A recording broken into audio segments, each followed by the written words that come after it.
नमस्कार, कैसे हैं आप? बढ़िया होंगे, अच्छे से हैं। चलिए, अब आपके स्कूल भी खुलने वाले हैं, तो ये लाइफ प्रोसेस का 10th क्लास में 9th वीडियो है। 8 video I already upload on the Mitochondria channel, YouTube channel, तो it is by 9th video. तो इस वीडियो में we discuss about the transportation, कि ट्रांसपोर्टेशन कैसे होता है। देखिए, ट्रांसपोर्टेशन प्लांट्स में भी होता है और ट्रांसपोर्टेशन एनिमल्स में भी होता है। तो जो ट्रांसपोर्टेशन होता है एनिमल्स के अंदर हो या प्लांट्स के अंदर, इसका काम है to transport the substances from one place to the another place. जैसे आप डेली जिंदगी में देखते हैं कि सब्सटेंस को, किसी आइटम को एक जगह से दूसरी जगह ले जाने का काम कोई ना कोई सिस्टम करता है। उस सिस्टम को हम ट्रांसपोर्ट सिस्टम कहते हैं। तो ऐसे ही in the body of the plants and animal there are the transport system. तो जो ट्रांसपोर्ट सिस्टम है in human being carry the substances में ऑक्सीजन है, CO2 है, फूड है, न्यूट्रिएंट्स है, from one part of the body to the another. एक body part से दूसरे को ले जाने का काम करते हैं, उसको हम ट्रांसपोर्ट सिस्टम कहते हैं। लेकिन ये जो ट्रांसपोर्ट सिस्टम जो सब्सटेंसेस लेके जाता है, इसकी जरूरत यूनिसेलुलर एनिमल्स में नहीं होती। इसकी जरूरत, there is no need of transport system in unicellular animals like amoeba and paramecia। ये यूनिसेलुलर एनिमल्स है, यहाँ पर किसी ट्रांसपोर्ट सिस्टम की जरूरत नहीं होती, क्योंकि substances are diffuse in the single cell. लेकिन अमीबा में जो सब्सटेंसेस जाते हैं इनसाइड द बॉडी और बॉडी से बाहर आते हैं by simple diffusion. Higher concentration से लोअर कंसंट्रेशन की तरफ ये फ्लो कर जाते हैं, बाहर से अंदर चले जाते हैं, अंदर से बाहर आ जाते हैं। देखिए, ह्यूमन बीइंग में यहाँ पर वेल डेवलप्ड सिस्टम होता है, और इस वेल डेवलप्ड सिस्टम के कुछ कंपोनेंट्स हैं। ब्लड है, लिम्फ है, ब्लड वेसल्स है और हार्ट है। हार्ट को हम पंपिंग ऑर्गन भी कहते हैं। हार्ट को हम पंपिंग ऑर्गन भी कहते हैं। It is called the pumping organ, जो कि हमारे ब्लड को सर्कुलेट पंप करता है और वो फिर आगे सर्कुलेट होता है। तो सबसे पहला कंपोनेंट है ब्लड। देखिए, ब्लड जो है लिक्विड पार्ट है, सब जानते हैं। और एक हेल्दी पर्सन के अंदर, हेल्दी एंड एडल्ट के अंदर जो है, the amount of blood is 5 to 5.5 litres. 5 से 5.5 लीटर होता है एक हेल्दी पर्सन के अंदर, हेल्दी एंड एडल्ट। और ब्लड की पीएच 7.4 से 7.8 है। ये हमारा ब्लड एल्कलाइन है, it is alkaline in nature. देखिए, कंपोनेंट्स ऑफ ब्लड में प्लाज्मा है और सेल्स है।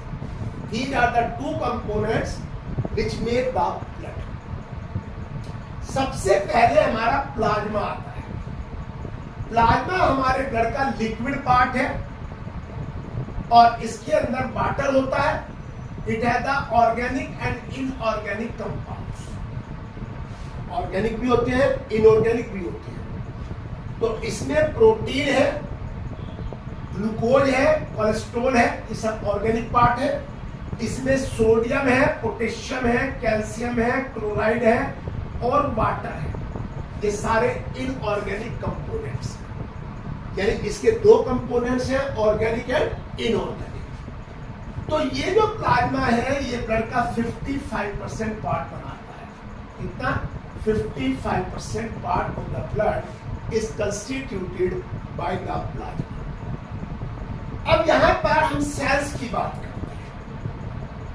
ये 3 तरह की है, RBC, WBC and platelets. There are 3 types of the cells which are present in the blood.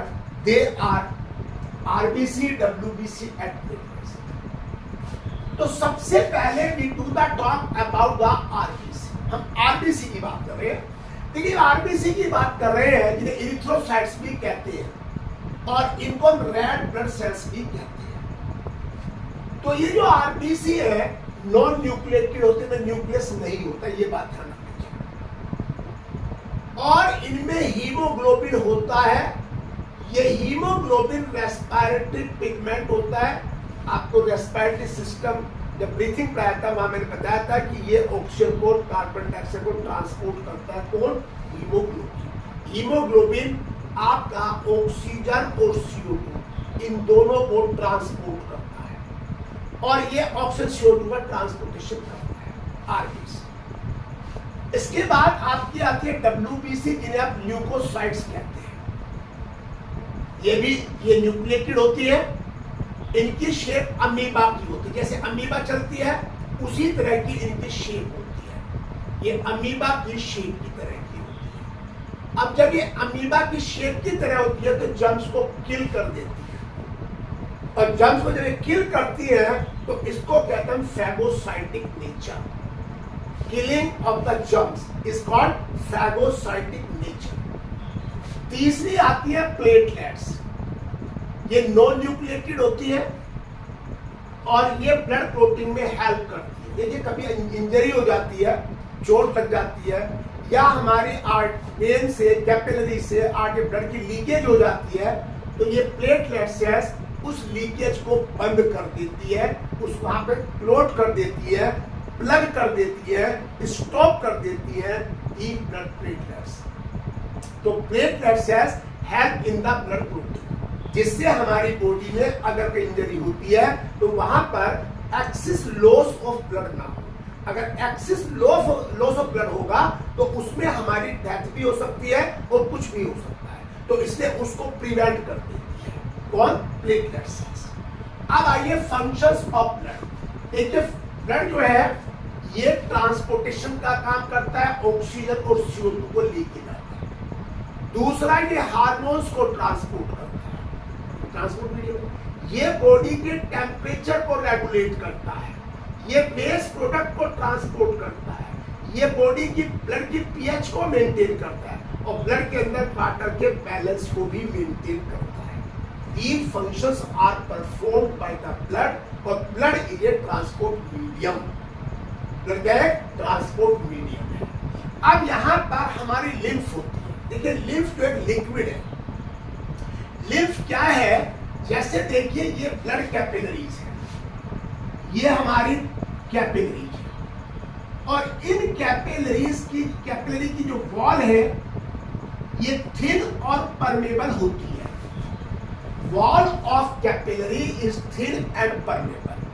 तो जब ब्लड इन कैपिलरी में आता है तो through the wall of capillaries, जो कैपिलरी की वॉल है इनमें से, ब्लड में से एक लिक्विड बाहर आ जाता है और ये लिक्विड जो है कंसिस्ट ऑफ वाटर होता है, डिसॉल्व्ड ऑक्सीजन होती है, WBC होती है and lower protein and nutrients present होते हैं।